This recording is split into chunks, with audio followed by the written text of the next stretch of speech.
David, do you want to wait until after Jeff's done to have the agenda up, or do you want me to pull it up now? You might as well pull it up now, Aaron. Okay. I'm just flip-flop back and forth, if you don't mind. Yep. Thank you.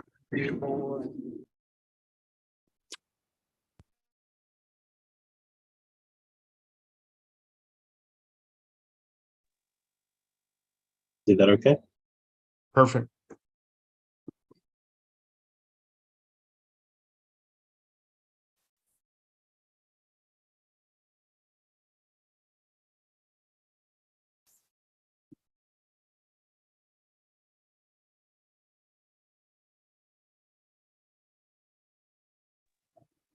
Hey, David, just to confirm, we have this meeting, and then right after this, you sent a link for another meeting to start, right?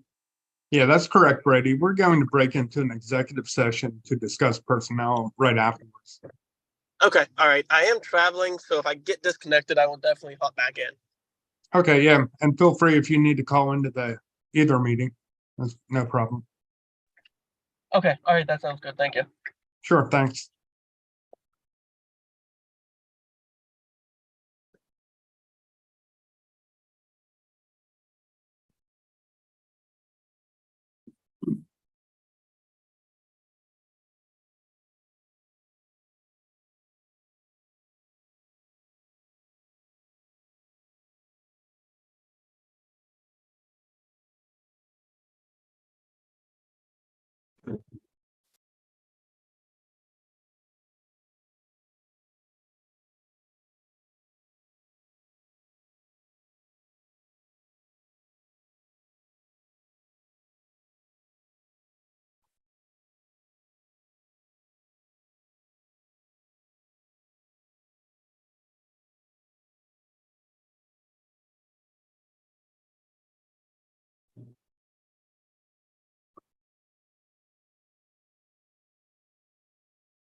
Good evening and welcome to the Allegheny Clarion Valley School Board Workshop meeting for July 10th, 2023. The AC Valley workshops are conducted virtually, and the link to access the workshop is always posted at the acvsd.org website. During this workshop, I will provide the school board members with information that will help to clarify agenda items, and please remember that the workshops are open for discussion. As a reminder, please keep your mic off until you're ready to speak and feel free to jump in anytime. And at this time, Madam Secretary, could you please conduct the roll call? Patty Anderson, Carrie Armagost, Megan Dreher,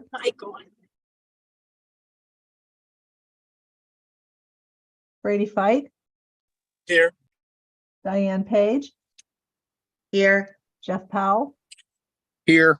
Jermaine Stump, Here. Eric Sundling, Here.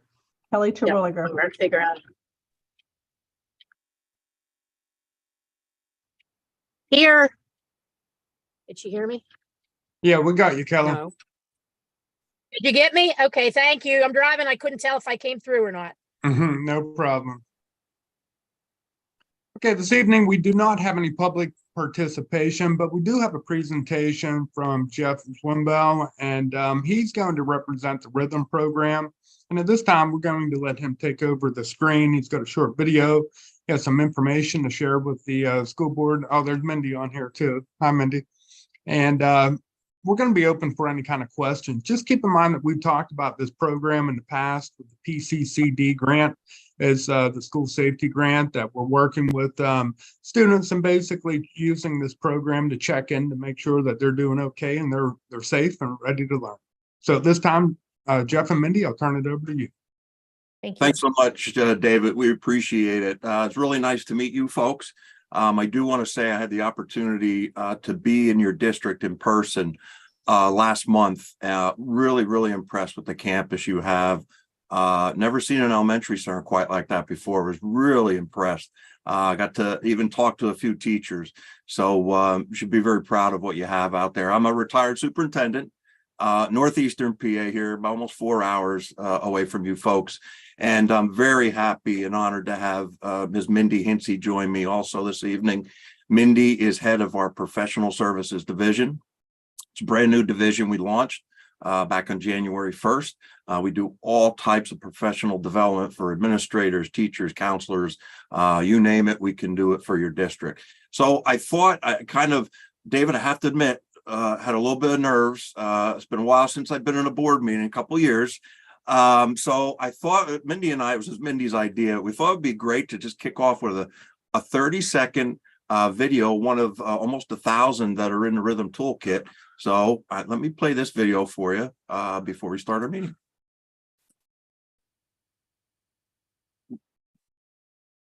Make sure I share my sound. Almost forgot. There we go.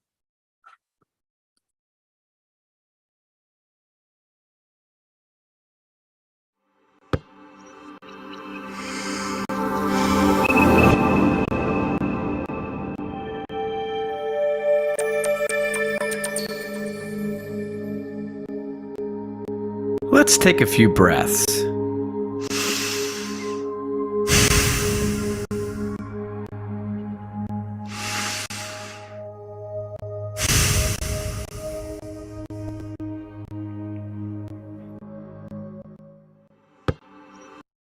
So that's just a very quick sample of, like I said, about 1,000 videos that we have that students can view here in Rhythm. So what Mindy and I are going to do is just do a very brief presentation, and certainly we have time at the end.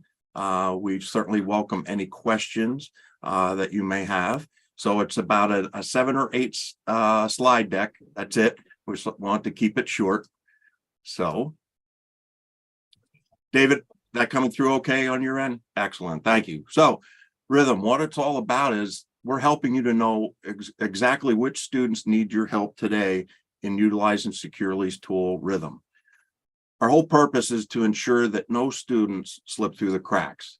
As like I mentioned, a retired superintendent, and as the father of a school counselor, I know how insane the days can get for both teachers and counselors and mental health therapists. You sometimes wonder, how can I fit it all in? How can I see every student that I need to see? With Securely's Rhythm, we've developed a student safety and wellness tool for all students K-12, and it allows you in a simple and equitable way to hear right from the student's voice exactly what they're thinking and what they're feeling at the beginning of a school day. So it's self-reported data in real time. You're hearing specifically from the students themselves. It's accessible for all students. And we have all of our questions, which are only 5 basic questions. They're evidence-based, but because Rhythm is so customizable, we also give you the ability to custom create any check-in that you think that you may need. So for a quick example, your counselors may be meeting in groups. Maybe they're meeting with groups of students that deal with anxiety. So they can create a specific check-in just for those students. When they come and meet in groups, they can do that specific check-in. They can check out at the beginning, and that provides the counselor with more data to see if he or she, hey, are we meeting? Am I addressing all the needs for the students? Did we miss something? And the last point, Mindy's going to take it from here, is you can utilize this with all students and all subgroups of students. Yeah. Mindy. One great thing about Rhythm is that it can be used to support tier 1, tier 2, and tier 3 supports.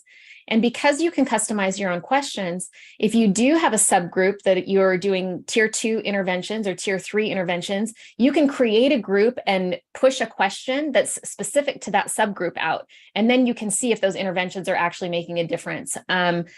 You know, whether they're students who have been identified on a 504 or an IEP, or maybe they're just a group of students that, as school counselor said, these are my top 10 kiddos that I'm worried about because I know something happened over the summer, or anything like that. Maybe you use a universal screener first, but you can use subgroups as well. So I just wanted to mention that.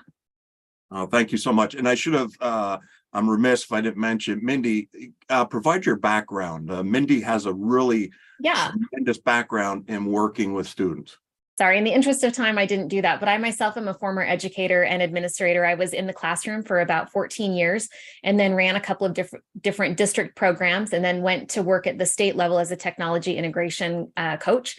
And in the middle of all of that, I took a break and became a licensed professional counselor. My heart is with students who are at risk of, academic failure or non-graduation. That's where I spent the majority of my career. And so something like the Rhythm would have been very valuable for me to have as a teacher or as an administrator, to keep an eye on my students and give them a safe place where they can share their feelings or their thoughts in a non-threatening way. They don't have to come up and talk to me at my desk. They don't have to request to see the counselor and ask for a hall pass. They can simply enter it in here and I get that data.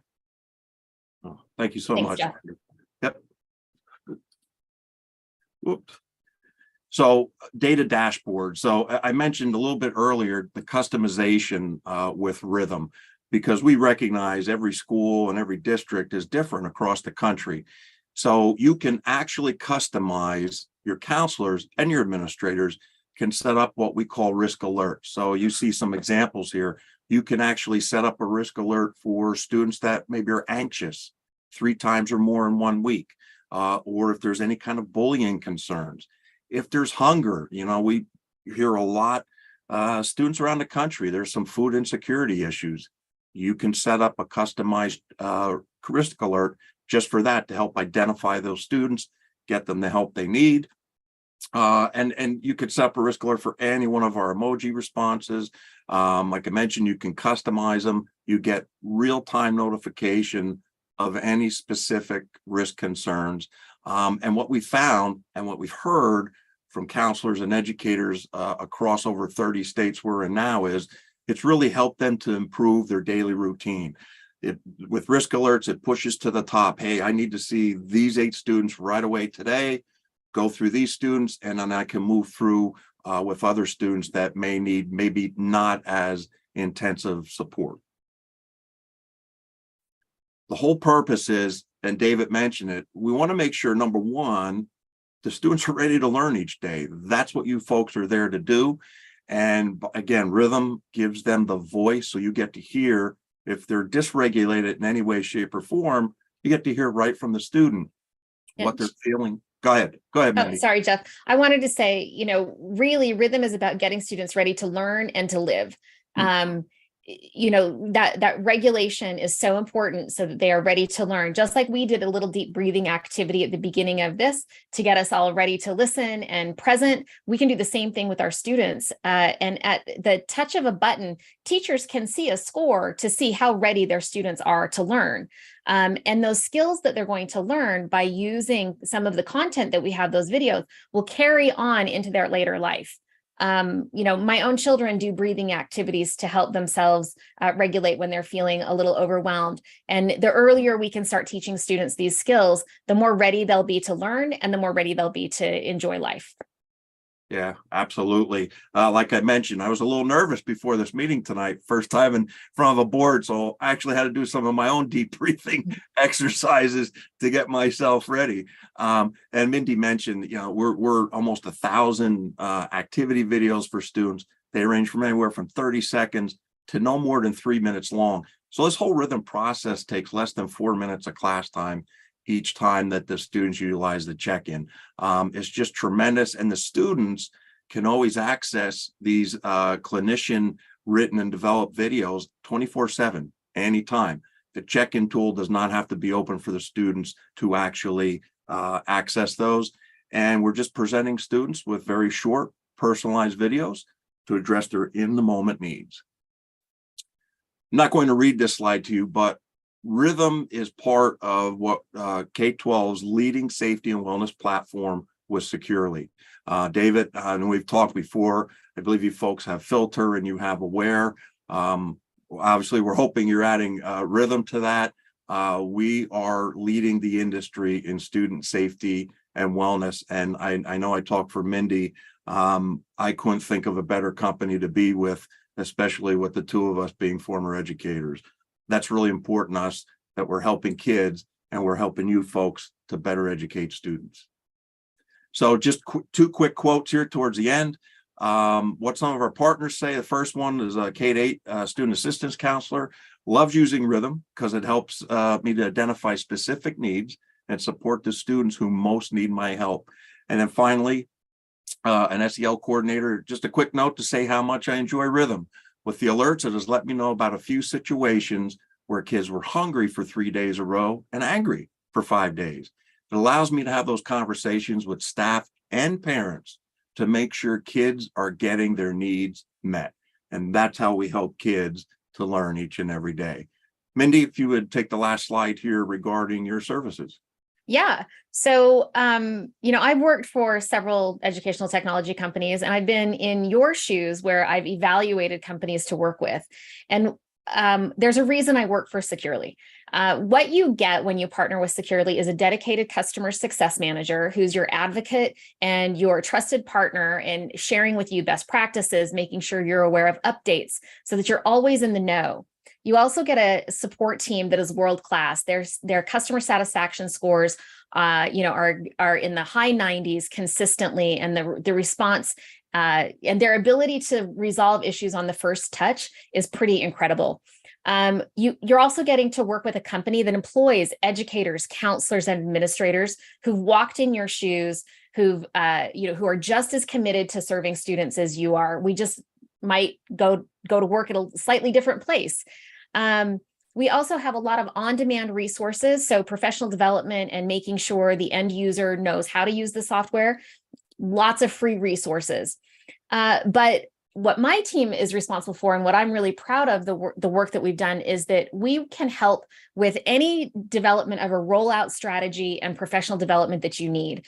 We've worked with really large districts and have done workshops with their leadership, both at the district level and at the school-based level, so that they're developing their plan of how they're going to use Rhythm, what it's going to look like. And then we help them develop that communication plan, a training plan, and then ongoing resistance management plan. At the end of the day, we want to make sure that you get the biggest bang for your buck. And if you're investing in one of our programs, we want to make sure that people are using it. And that's what my team is here, is to help you make sure that people are using your investment. Thank you so much, Mindy. And that's it. I'll stop sharing my screen. Questions that anyone may have here. And I do have the chat open also. So Jeff, I'll get us started. I'm sure there will be other questions. I'm sorry, Brady. First of all, how much extra work does this put on the classroom teachers? Because they're under a lot of stress. They have a lot of work to do. What does that look like? And the part two of my question is, does that check-in look different for a kindergarten student as opposed to a high school student? yeah, great questions, David. It is not a heavy lift on teachers. Josh Knutson, the developer of Rhythm, first and foremost, he had on top of his mind, he did not want this to be that one more thing that we're asking teachers to do. He clearly understands, as Mindy and I also do, there's not a lot of time today. The teachers really need to focus on education. As I said earlier in the presentation, it takes less than 4 minutes. The check-in could be scheduled out. You could schedule your whole school year out in advance if you would like to. Again, it's so customizable. Students will get an automated message. The teacher literally wouldn't have to say anything to the students. And also, great question. So for pre-K to 2, we actually have a simple 2-question check-in that you can choose to utilize with your K to 2 till they get their feet wet and accustomed to what the Rhythm is like.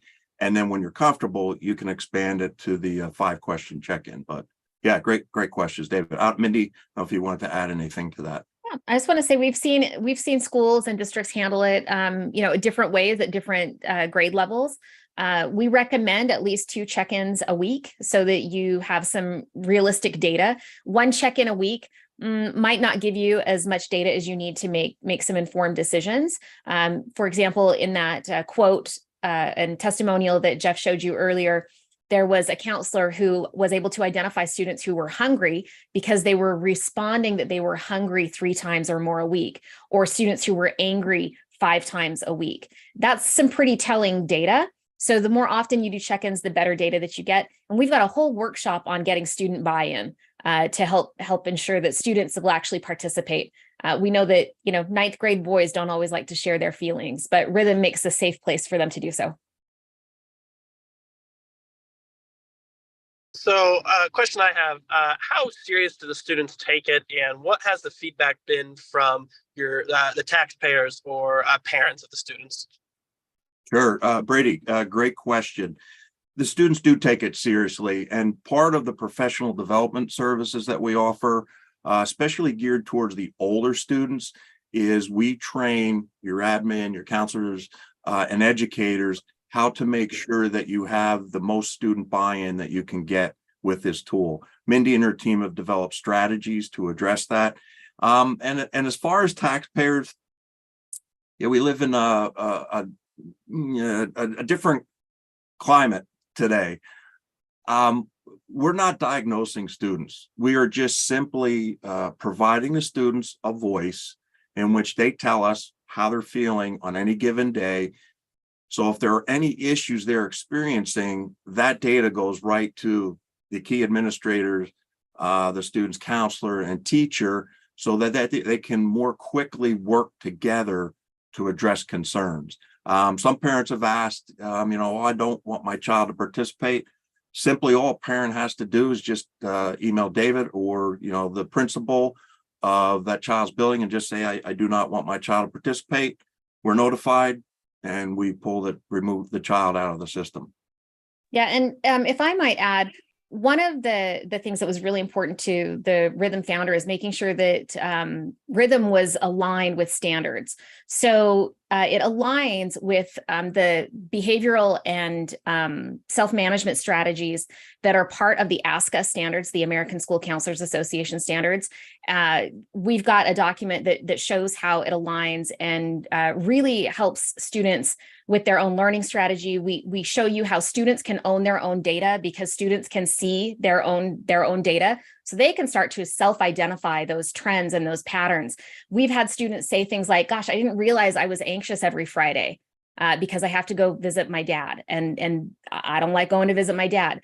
We've had students say things like, I didn't realize that, test days made me anxious. So really empowering students to own their data as well is something that's important to us. Brady, does that answer your question? Yes, it does. Thank you very much, guys. I appreciate it. Okay. David, I do have a question for you. Is this the funding for this? Is that through the extra money from the one safety grant, or? Yeah, that's correct, Brady. That is part of the mental health PCCD grant. Okay, all right. Thank you. Sure. Anybody else? Questions?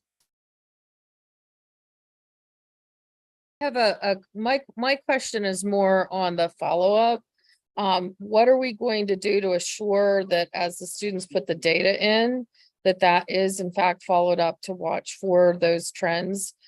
I guess in the world that we live in, I worry about the kids that slip through the cracks and maybe are missed, and then we make the news, or it don't make the news and something bad still happens within those families. So how are we going to assure that the safety net is there to protect those kids? That's a great question. Let me start this, and then I think Mindy could probably jump in, and then David. So Patricia, as we begin to roll Rhythm out, it's important that all the key players are identified. Obviously, David is the superintendent, your building principals and your counselors. Like I mentioned earlier, Rhythm is really customizable. So if you do utilize the risk alerts, your district decides as a team who would receive those alerts. So for example, you wouldn't send all the risk alerts just to your high school guidance counselor for students in the high school. Your counselor may be out, maybe she might be sick, or maybe at a conference. The alerts won't go anywhere. So at Rhythm, we always advise, if you do utilize risk alerts, you set up a team approach so that the risk alerts are always received. I tell PA school districts, I was a superintendent when the state rolled out Safe to Say Something. And obviously, and I'm sure you folks are well aware too, you had to have, there was a protocol, there's a call list who, if something came in about a high school student, well, for us, the principal got the call immediately. If she didn't pick up, it went to the director of special ed. I was third in the list. And we set that up differently for each building. We strongly advise you do the same thing with Rhythm. Safe to Say Something covers you for those after hours issues, like at 3 o'clock in the morning. You do not keep Rhythm open overnight. That's what the Safe to Say addresses. But Mindy, you kind of want to add to that. And then David, again, I don't I don't want to put you on a spot. I'm not sure if you folks have talked about that yet, but Mindy, as part of the training Sure. with the risk alerts and all. Yeah, we actually have a couple of different what we call leadership workshops. So we've worked with districts who already have all of those systems and processes in place, and this is just adding another tool to their tech stack to support those systems. In that case, we don't really need to do a lot of work other than teach them how to use the system.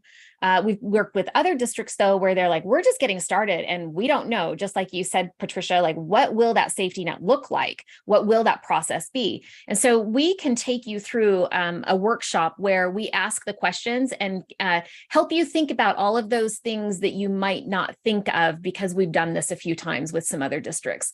So we've got you covered regardless of what level you need. And we'll continue to work with the administrators from the building, teachers, counselors, and figure that process out. But once we identify that student, and if there's ongoing issues, then that'd be a really good SAP referral.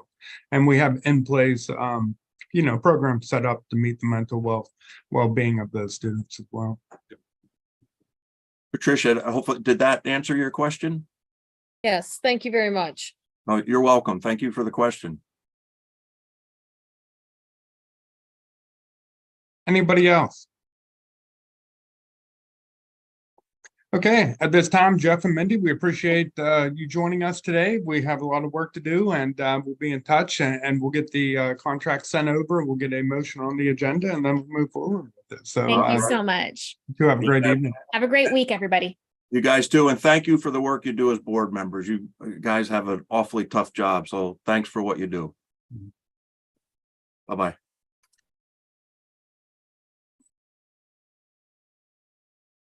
Okay, at this time, we'll move down to board concerns. Are there any concerns at this time that we need to be discussing?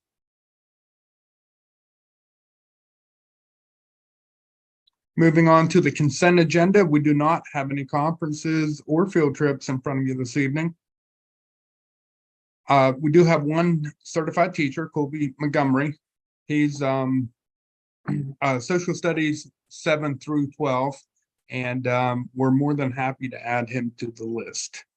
And then as we move down through finance and purchase, we'll pay the bills letter A through H at the voting meeting and hear from Stacy. And letter I is just a slight modification to the MOA with Emlenton Police. Officer Mike Mills is doing a great job for us. We don't see the need or really can fit him into the schedule of the summertime. So what we're doing this evening is modifying that agreement. We're going to add additional hours throughout the school year when we have students here. We've made a slight adjustment to the monthly cost to have that agreement in place. And we'll be continuing to work with that. That's part of the PCCD grant as well. Just making a change to it. I ran that by Solicitor Zach Shekel as well, and that's his recommendation. Then moving down to letter J, this is part of the Homestead Farmstead Taxpayer Relief Act. And if you recall, this was approved in June of 2006, part of Act 1. And the act requires that school districts that receive a property tax reduction allocation pursuant to Section 505 of the Act shall use this property tax reduction allocation to fund exclusions for homestead farmstead properties. So EC Valley gets $352,998 through this allocation. So broken down, and Andrew has worked on this in the past, and we just got information from PDE late. Broken down per homestead farmstead, it actually changed that reduction just a bit. So we're modifying, and the actual reduction would be $237.06. And that's just something that we have to approve here at the district and at the board. Any questions under finance and purchase before we move into personnel? Moving on, under personnel, letter A, we do have a letter of intent to retire from Mark Milford. And as you can see, Mark had been with the district for 31 years, 8 years as maintenance tech and 23 years as the director of buildings and grounds. And, I really I have developed a friendship and a good bond with Mark over the years and have worked closely with him. He's been a phone call and a text away at any time, 24 hours a day, 7 days a week. Mark and I probably work closer than anybody else, especially in the wintertime, just to maintain our safety. The upgrades that we've done over the years to the buildings and facilities are amazing. It's the first thing that everybody points out. And Mark has really spearheaded that. And he's been through 3 superintendents, several principals, a number of board members, and not only is Mark a great employee, one of the best I've ever worked with, but also a great person. So we wish Mark the very best upon retirement, but you know, I'm going to miss him as a colleague as well. But after that motion, we also have a motion to post that vacancy. You can tell Mark's going to retire on the 31st of October. So if we can get somebody in there to work with him closely for a month or two and then backfill and you know, continue on to support the maintenance department, that would be much appreciated. So that's part of the personnel that we have in front of you this evening. In addition to that, we pulled up Mark's job description for the Director of Buildings and Grounds. And I had Mark review and make any kind of recommendations. So as you can tell in your board docs, you'll see we focused in on the license that the director will need. And the one that just recently came up was Category 23 Public Pesticide Application License. So we added that to it. And then we did a catch-all phrase. We added any and all license required by law for that position. So we have a slight modification. If we can get those items approved, we'll wish Mark the very best upon retirement, and we'll work to start backfilling his position. Letter D, we have an ongoing need for substitutes, especially within the nursing department. So we have this posted on the website, but we're making a recommendation to repost the need for substitute nurses. And we are looking for a registered nurse preferred, but depending on the applicant, we'll evaluate that and, you know, find the best applicants to fill in for the nurses. Letter E, we're backfilling our district-wide part-time secretary. That's 200 days a year. And we have 2 applicants. The administrators and myself will be interviewing tomorrow morning and making a recommendation. So we will have a name for you for the voting meeting. And as you can see, this position starts out with a probation period, the hourly rate of $16.36. Once the 60 days are up, and then that is an hourly rate of $17.36 per hour. And then finally, under personnel, we have letter F. That's a MOA with the school district and Mrs. Lori Sherman, and that's related to her healthcare request. As we had talked about and we've worked on, we've approved the Act 93 agreement, which consists of the building principals and the school psychologist. And in essence, this MOA just ensures that Lori is covered with insurance upon retirement up to the age of 65 or when Medicare kicks in. Are there any questions about personnel before we move down into instructional services? Okay, we have a number of handbooks in front of you this evening for the 23-24 school year. Bill and Lori's been working diligently on making updates. And we're going to work together to get down through instructional services. So this time I'm going to turn it over to Lori. She'll talk about the elementary staff handbook, the elementary student handbook, and any kind of changes related to it. Good evening, everyone. David, do you want me to do all 4 of mine, or do you want me to follow the order that's on the list there? Whatever you're comfortable with, Lori, we'll work around your okay, request. I'll just do all 4 and then I'll let Bill take over what's his. So the first one is my elementary staff handbook. And the only change to that was on page 4. And I do believe that in the copies that I sent for Tammy to send out to you guys, I highlighted in red anything that was changed. So you should see that in red on your your copies. It was under students with limitations and medications. We added a little paragraph in there. I worked with Mrs. Daly to do this, just to make sure that parents are aware. Well, I'll address that in the elementary handbook as well. We want parents to be aware that they need to inform the nurse, not the classroom teacher, of any medical needs and limitations. But this piece is to alert teachers what to do if they should be contacted by the parent rather than the nurse. So it just tells them that if they receive it by phone or in writing, any information regarding needs or limitations of a student medically, they should refer that parent to the nurse and then immediately alert the nurse themselves that that parent called them with that information, so that whatever those accommodations are we need to make at school can happen as quickly as possible through Tracy. And that's the only change in the elementary staff handbook, other than dates, of course. In the elementary student handbook, the one that goes with the calendar, there's just some minor changes. On page 2, we are going to pick up a little bit differently this year. We're going to have all the vans pick up and drop off at the side door by the gymnasium to try and eliminate some of the congestion out front, because we do have a lot of parents to pick up their students, and having them and the vans out front becomes pretty confusing and slows down matching up kids with who they need to go home with. So we're going to try doing this on the side this year.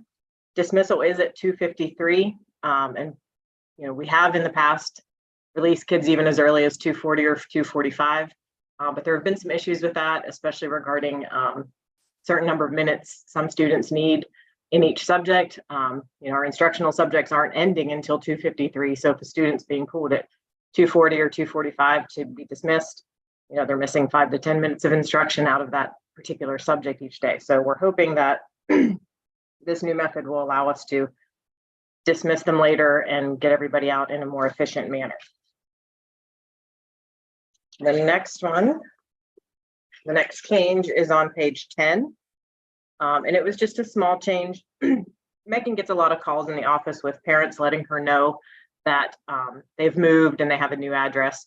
And I think a lot of that is probably because I do transportation. So it is good that we're made aware of it so I can adjust the transportation, but we just added a piece in there that they need to also alert the attendance officer in the high school building, because there are documents that Michelle needs from them. And Megan tries to remember to always tell them that they also need to talk to Michelle to get her the necessary paperwork, but we thought it would be good to clarify in here, because prior to this, it just said school, I believe. And we changed it to the attendance officer in the high school building and the elementary school office for transportation purposes. The next change was on page 12. And this relates to the same change that we had in the staff handbook. So under the health services, we added the paragraph, in instances when a student is returning to school from an illness or injury and will have medical needs or limitations for which the school will need to make accommodations, it is the parent's responsibility to communicate this to the school nurse directly, not the classroom teacher or school office personnel. Parents should call the school office and ask to speak with the nurse prior to the student's return to school to allow the school to adequately prepare for any necessary accommodations. So like I said, that relates back to the teacher's one as well. Then on pages 14 and 15, there's a lot of red because Michelle Austin, our homeless liaison, asked that we add some new material about homeless children and youth. So the only part of that that's actually not new is the section under unaccompanied youth, but I think I just highlighted it all in red. It's the same as it was last year, but there is a new explanation of what the McKinney-Vento Homeless Assistance Act is and how we define homelessness before the unaccompanied youth part. And then after the unaccompanied youth part, this was an addition this year is about transportation for our homeless youth. And how we provide that and to whom, and their right to that. So Michelle wrote that all up. We just copied and pasted from her. Bill will have that in his handbook as well, I'm sure. And that was the last of the changes in the student handbook. Are there any questions about either of those two handbooks? Okay, so then my other one was the elementary cyber services handbook. And all I had to change in that were the dates. I consulted with Julie Raybuck, and she said there were no updates or anything that we needed to add. So I just changed all the dates for the deadlines for completion at the end of the year, that kind of thing. And the last one was my transportation handbook. And that also had very minimal changes, mostly just the dates. And then I had to add Courtney Chalmers as my transportation assistant. So her name was not on the book from last year because she came to me mid-year. So she's now on the front cover with me. And that was the only change to the transportation handbook. And that's all of my handbooks. So I'll let Bill take over from there. Thank you, Lauren. Good evening, everybody. The handbooks at the high school also were, generally speaking, minimal as far as changes goes. The high school teacher handbook and the cyber handbook had no changes except for dates and personnel and things like that. Starting with the student handbook, I'll start at the end, being that Lori just discussed the homeless McKinney-Vento Homeless Act. I completely cut and pasted what Michelle gave us rather than try to edit what I already had in there. So it's that whole page is completely new. So going with the beginning one, starting on page 4, it's under the area of transportation and student transportation.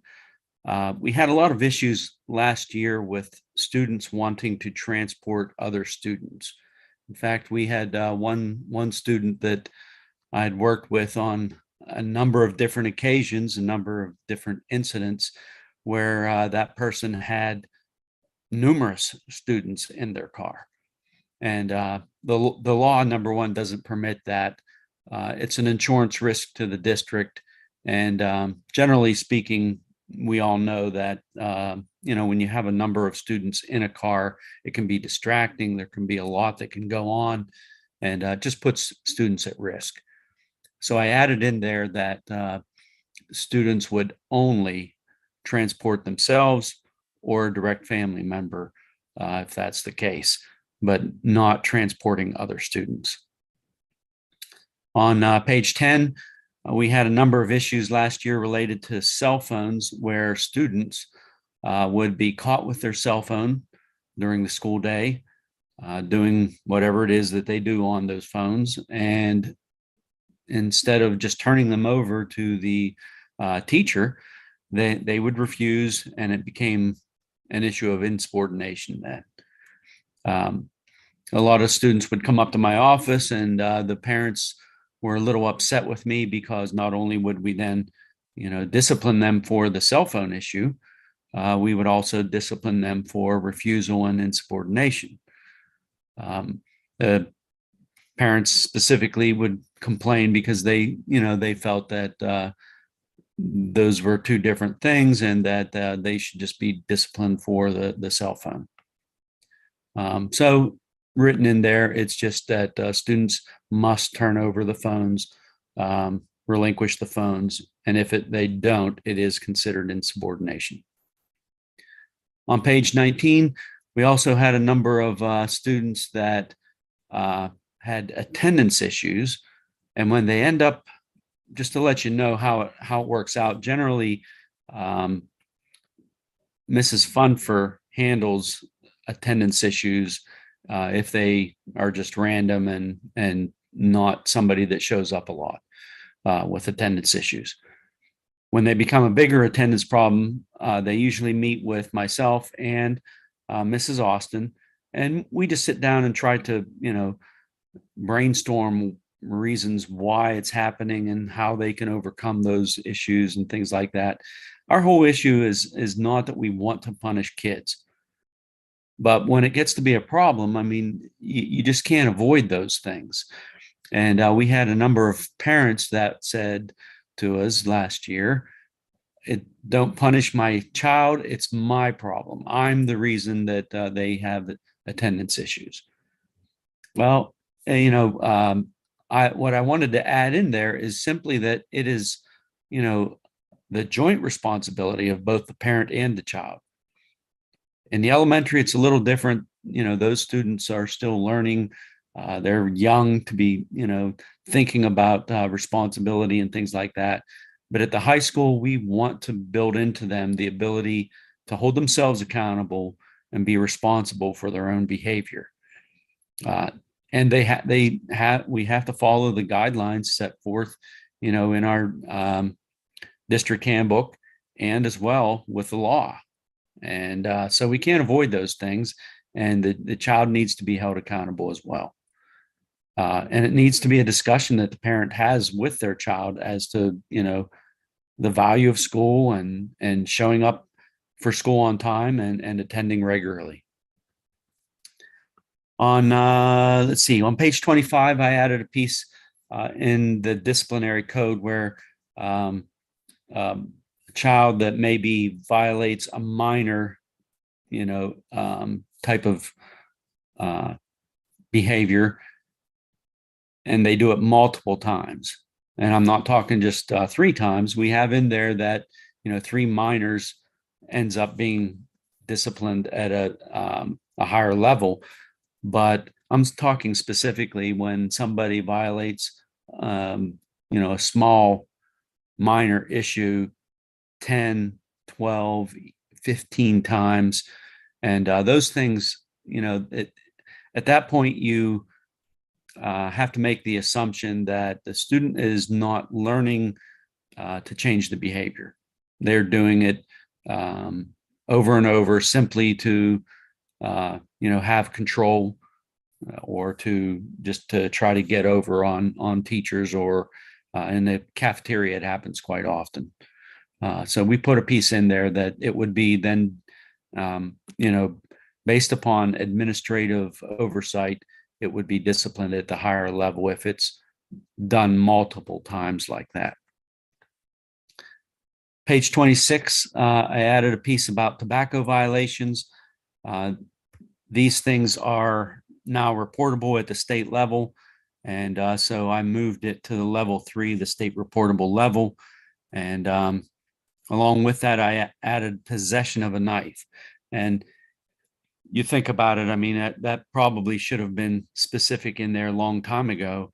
But the state of Pennsylvania, it doesn't delineate really a lot between having a weapon, which a knife could possibly be a weapon, but also, sometimes the possession of a knife isn't for those types of reasons. And so we added in there, we still have to report that to the state, but the aggravated piece to it is different. So I separated it out from the weapons section. Bill, I have a question about that. Whenever you report it to the state, I mean, can you add your own comments in there? Because, I mean, there are a number of kids who live on a farm and, it's a tool they use every day. And like you said, it's not for nonviolent. Can you add comments in there to make note of that, it's not in any way, shape, or form being used for that? Yes, we can actually manipulate the report a little bit to put it in an area that would show that it's not an aggravated case. Okay. All right. Thank you. No, I appreciate that. Yep, sure. So that's it for the student handbook. Are there any questions regarding some of those issues? Okay. The 2 athletic handbooks, both the coach's athletic handbook and the student athletic handbook, I did make some changes in there, and the only one really was regarding the communication protocol that we use. We missed last year in the coach's athletic handbook putting the full definition of the communication protocol. So I added that on the one page. And then on the student athletic handbook, it had the full definition of the protocol, but I added that the remind application would be an approved means of coach-student communication, or an application that is approved by the district. That way we have a little bit of flexibility. I don't want, I spoke with David and we both agreed that we don't want to necessarily tie somebody down to a specific application, but it needs to be run through administration so that we know that, everyone's interests are protected, the districts, the students, and the coaches. So, that's why we added that piece there. Also on page 1, I deleted the former co-op that we had with Carn City and soccer, just to clean that up a bit. Any questions regarding the student athletic handbook or the coaches? The only question I have is the Remind app, or sometimes people will use Band or whatever, but does that tie back to somebody in administration so they know what's going on, or is there another adult that's on that so that that, the Remind you can't delete, so I understand if things are sent inappropriately, they could check that one. I don't know the other ones as well, but I would want to try to encourage that idea of there's at least 2 adults. Yes, on there Patty. in some way, shape, or Patty, that's form. our biggest discussion regarding those applications. I'll use Brookville here for an example. They use what's called Team Up, and the coaches are all on it. The students are all on it. The students' parents can all be on it, but any communication is broadcasted to the entire group, and that's what we as administrators, we worry, about using other applications that maybe one-on-one communication happens, and we just don't think feel that that's appropriate, that a coach would be communicating one-on-one with a student athlete. The good thing about the Remind, it's all copied in there, and it, generally speaking, it goes out to the entire group, and it limits the individual communication more. I do agree that they need to understand the ramifications of that one-on-one communication and why that's not the best thing in their interest, and nor in the best interest of the child. Yeah, it's just not a good thing. Not at all. Okay, that is all the changes that I've made in the handbooks at the high school. David? Bill, just a couple other items. How about the junior, senior high school cyber? There's no changes. And then what about the fundraising calendar? Do you have anything to add about that? You're correct. There are no changes in the cyber handbook or my teacher handbook. As far as the fundraiser calendar, there are a couple small openings, but I'll be honest, some of the time frames that everybody wants to do their fundraising, it makes it very difficult. More and more, we rely on those groups to raise monies for our students, and it's tough to manage them even with 2 fundraisers going on every 2 weeks. It makes it pretty tough to get them all in there when they want to do that. And, I understand completely. Nobody wants to do fundraising over Christmas vacation or, in the middle of winter. It makes it tough. But, sometimes you got to think outside the box and maybe not rely on simply sub sales or, popcorn sales or things like that, but try other things. And so that would be my encouragement there. Bill, we came up years ago with the informal policy of only having 2 fundraising events going on at one time, just so that we're not taxing the local residents as well as the businesses. Are there any fundraising events that we do strictly at school that we can potentially think about having maybe more than just 2? And I'm just thinking about Spring Fling and some of the different events up there. Well, those things are one-time events. And so, we have given them permission to do those types of things during that time. The 2-week, we've applied the 2-week rule to the longer term fundraising, such as sub sales. I know they do the Daffins candies is on the list. Various groups do popcorn, things like that. Those are the longer term ones. But for instance, there are a couple spaghetti dinners, I think, on there. They're one-time events. And so we've allowed those to happen even when there are two long-term fundraisers going on at that time. Perfect. And what about the 2 weeks? I mean, can we think about cutting that back to 1 week and then you can get a couple more in there, or is that simply too short?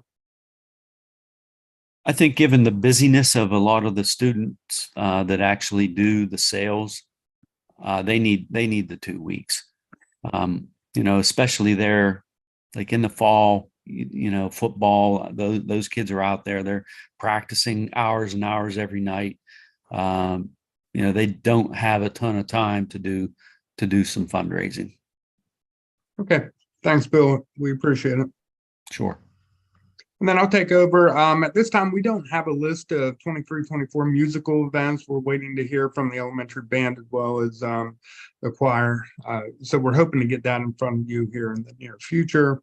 And then just a couple items that I'd like to address. Down towards the bottom, the health and safety plan. I went through there and made modifications to the plan that we started back in the fall of 2020. And I've drastically cut back and tailor-made that to, generally today's society and post-COVID. So according to the ARP-ESSER grant money, we have to review this plan with the school board every 6 months. So we do it in January and July.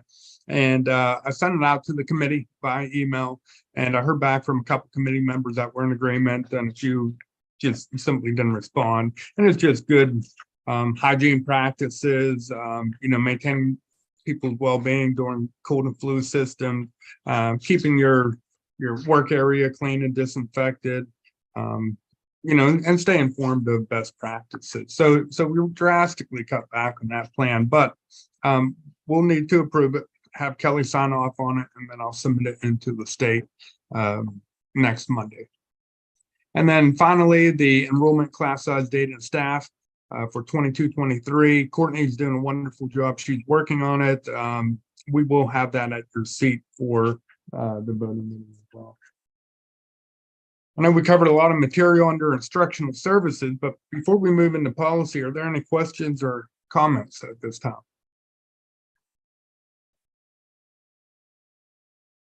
Okay, under policy, we have policy 800, 830, and 830.1 for second reading. Just want to make note that under policy 800, we're updating our records management.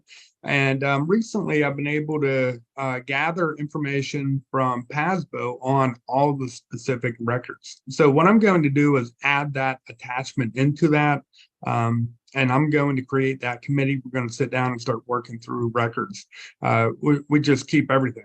And that's what we've always done, just because, we're afraid of throwing stuff away. So this record management policy and schedule is going to really help us out here within the district. So that's the only changes I have within policy. Mark will be here next week to provide a facilities update. Lori provided you with the transportation handbook. And just as we work towards the end of the meeting, we had correspondence in front of you. That's from the PA Department of Special Education, and that's linked into maintenance of effort. And basically, pull that out, read. There's federal regulations that show that we can't use IDA Part B money, so the federal money, to offset various costs. We're supposed to use that money to meet the specific needs of students with disabilities. And they take a look at how we spend what we spend from year to year. So Andrea has done a great job as far as maintaining our efforts. We have similar students with similar needs from year to year, and we made maintenance of effort again this year. So kudos to the special education department as well as Andrea and her tracking. And we're going to have an athletic committee meeting on Wednesday, and I'm working on a football field renovation grant currently, hoping to have that submitted before the end of July. We have not met as a technology committee or a finance committee. And the only item, and I've notified the school board through an email, but I'm part of the Clarion County COVID-19 committee and have been for a number of years. We've changed our philosophy from, prevention of COVID to the promotion of student well-being and holistic health. So we've worked to implement pedometers and heart rate monitors within the PE classes, and we did that Clarion-wide. We got a little bit of extra money, and I submitted a proposal to make upgrades to our gym and fitness center up there. And we've been recently approved. So I'm hoping to get a purchase order of just under $40,000 in front of the school board to approve that donation from that committee, working with Zach Shekel and PE teachers, maintenance department, and we're really, really excited about that. But that's the only item that we're going to add under new business. And at this time, I'll open it up to see if there's any other questions, and then we are going to move into an executive session to discuss personnel.